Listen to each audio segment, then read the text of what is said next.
हिवाळी अधिवेशनाआधी सरकारकडून चहापान तर दोन्ही सभागृहातील विरोधी पक्षनेतेपद रिक्त असल्यानं विरोधकांचा बहिष्कार।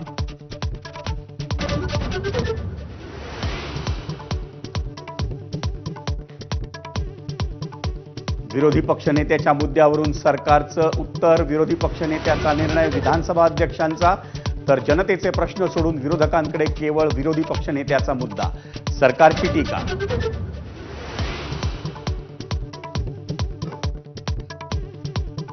इंडिगो विमानसेवेच्या घोळाचा आमदारांना फटका, नागपूर गाठण्यासाठी अनेक आमदारांचा रस्त्यानं प्रवास।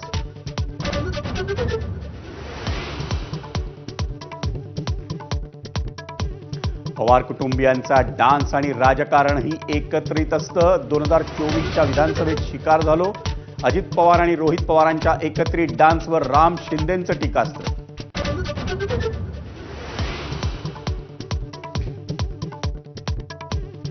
स्मृती मानधना आणि पलासचं लग्न मोडलं, दोघांनी सोशल मीडियावर पोस्ट करून दिली माहिती, तर एकमेकांना अनफॉलो करत लग्नासंदर्भातील पोस्टही केल्या डिलीट।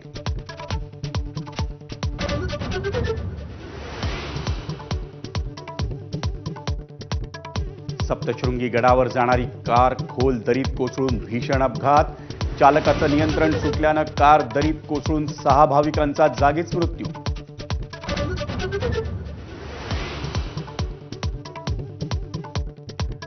गोवा नाईट क्लबमधील अग्नितांडवावरून विरोधकांचा हल्लाबोल, घटनेची जबाबदारी घेऊन मुख्यमंत्र्यांनी राजीनामा द्यावा, विरोधकांची मागणी।